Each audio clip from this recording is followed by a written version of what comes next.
everyone, and welcome to Gierok Farms. In today's video, we are going to be making some hay. Starting off here, we're going to rake some hay, but we wanted to take some time to talk about a long-awaited repair on the 686, and it was simple enough, and Dad addressed it this week, but we wanted to chat with you guys a little bit about it and share our experience. So for those of you that watch all the videos, you know that this hydraulic remote was leaking. It was coming out of there pencil thick, like after the tractor got heated up well. And you get concerned about, you know, because you get on side hills, all your oil runs to one side. Pretty soon you're running out of oil and you got no steering. You don't want that. Oil's expensive. Besides, you know, you got to fix it, so just get it done. So I had this apart maybe 2 years ago, and you just go in there not knowing what you're doing. I may have had one of them apart 20 years ago. I don't know, on one of the other models. But my dealership gave me this printout, and we do got a book. It's the same thing, except this one, it's almost easier to see how everything goes together. And I don't know, there looks like about 150 little parts there. That's the issue with this. So when you take it apart,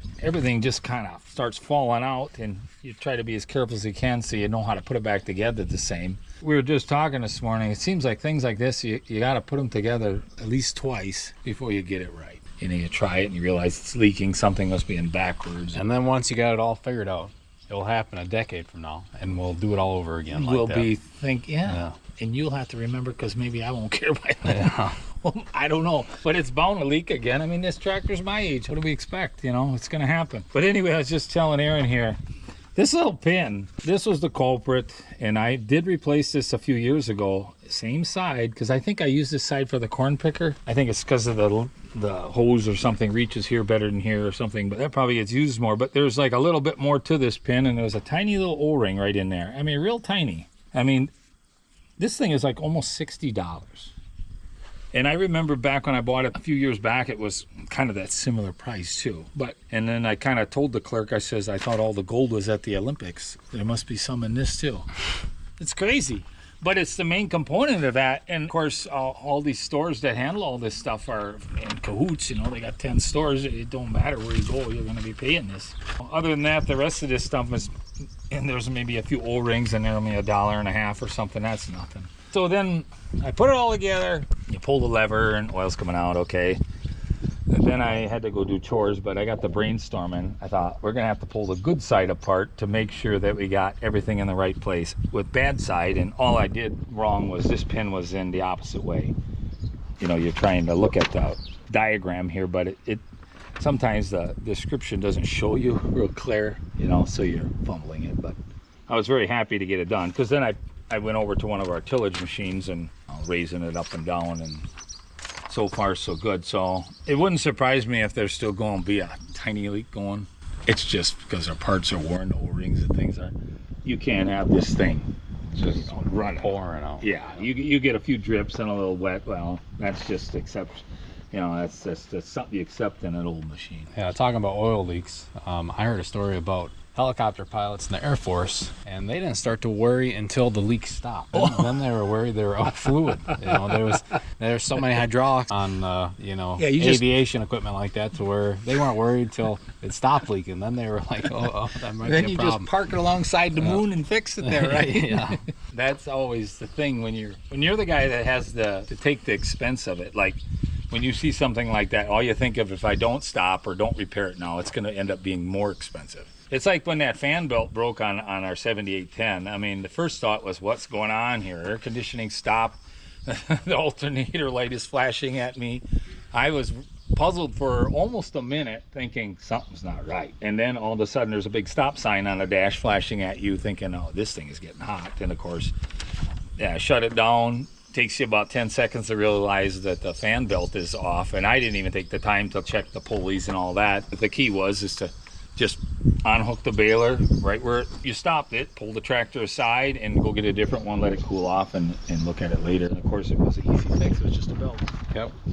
Having an experienced operator and your alarms working can really prevent some big problems. And the guy told me the newer tractors today, of course, they'll just stop. And I think with a lot of inexperienced drivers, or just people that, you know, the electronics, you ain't gonna go in there and try to figure it out like most new engines, if they're overheating, they'll just shut them right or off. Whatever's not right. I know even on my generator that runs the well up there that waters our cattle, it was starting to act up. It got harder and harder to start, and I was thinking dirt in the fuel, water in the fuel from condensation, all these things. I had that since '07, and so we bring that down here in the winter. I didn't stay up there. It stays up there during the summer, and it's all under a roof and everything. So then a little sticker on the side. I remember reading this before, but it says, if your engine has trouble starting, your oil level's low, and it's like a safety thing.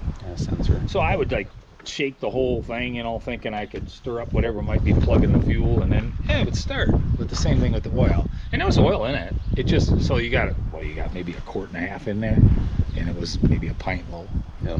So apparently it's burning a little oil. Just kind of puts a light bulb on in your head. Geez, this was an easy fix. Added oil and everything like running like new. Good to go. So It's just, you think you got it all figured out, and then there's so many ins and outs of this stuff. So anyway, happy to see I got to the bottom of this, along with about a dozen other things in the last week. We were kind of in between some of the haying, and my list was like 10 or 12 things long. Yeah. I think I got, until after today, there'll be 3-4 more things to add. It's a week of fixing. So yeah, any of you red tractor guys, leave comments if you've ever had to do that before. If you've ever had to replace other parts in there, or if you're buying aftermarket parts from somebody else for these older international tractors. We'd be interested to hear about that versus going through the dealer. And I know it's going to happen now, so you got your John Deere guys and your red guys, and you're going to hear the comments flying back and forth. That's the red ones for you. Or Yeah. I don't think this is right what our dealers or our companies that build these parts are doing to us. I mean, this tractor is virtually worthless if we don't bite the bullet and pay for the part that's needed to get it back in shape it needs to be in. Yep. So shortly here, we're going to be putting the 686 to work. It's a beautiful drying day, so we're going to be raking here soon. So we're going to be checking the hay, see when we're going to get out there, and we'll check back in with you guys once we're out there.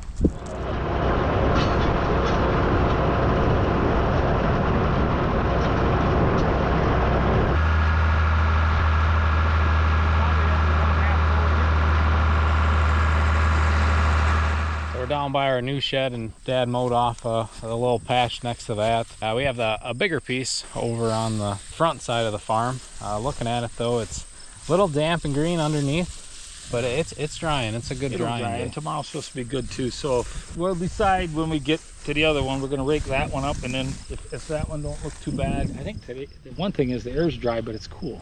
Yeah. And there's a wind. But this field ends up getting shaded more. It kind of faces the morning sun. The other one is it's in a spot in the valley where it gets hit from all sides pretty good. So we have a pretty good shot of getting that by chore time. And the forecast is looking pretty good. So if this has to wait till tomorrow, he has hay cut for early in the week. We're filming this on a Saturday, so it's okay if it has to wait. There's no rain in the forecast as of right now. As he mentioned, weather-wise, it's been really cool this week. The week before, it was 90 and humid, very unpleasant weather. It was really muggy. Now it's been beautiful. It's been like high of 75 and a light like, breeze. Late September weather. Oh yeah. And they got a hurricane going on in the southeast there, and I always like to say that kind of holds our weather back up here. We end up with good weather when those things are going through. It just seems that way. We're really fortunate. It's almost too cool for August, but we're gonna grab the other rake and we'll be heading to that other field next.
raking's been going pretty good. We got all the headland rows done, all the outer rows of the field.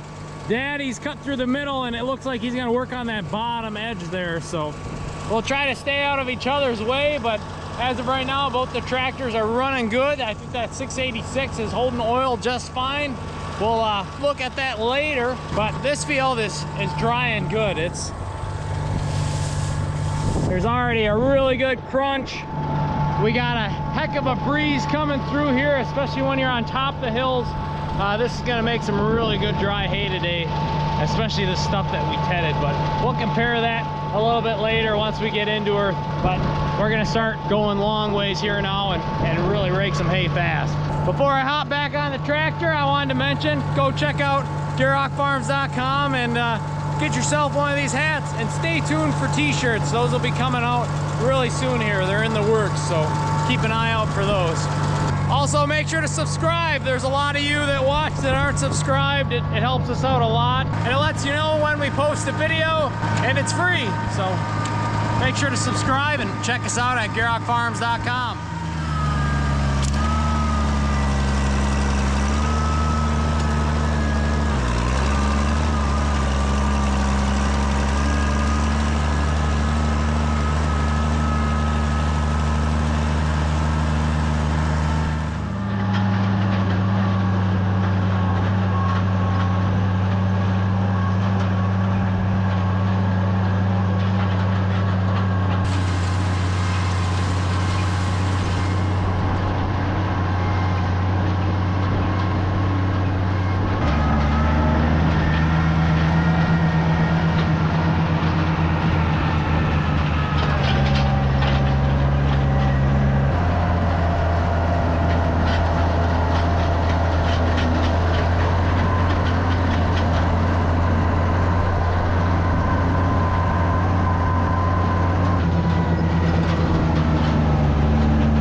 Rake up just one more round. When he was close to me, he figured I was digging a little too much.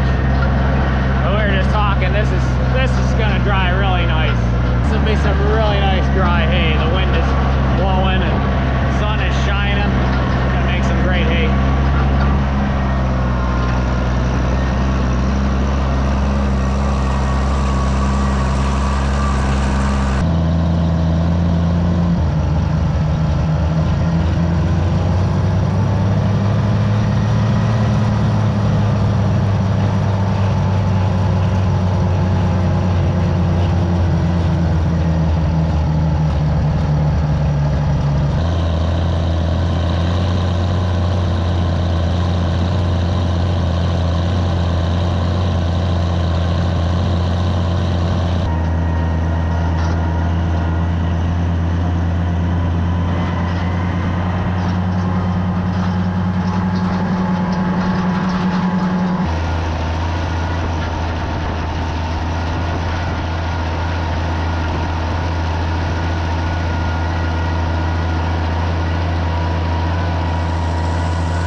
this field is probably about 10 acres, and God, look at that sky.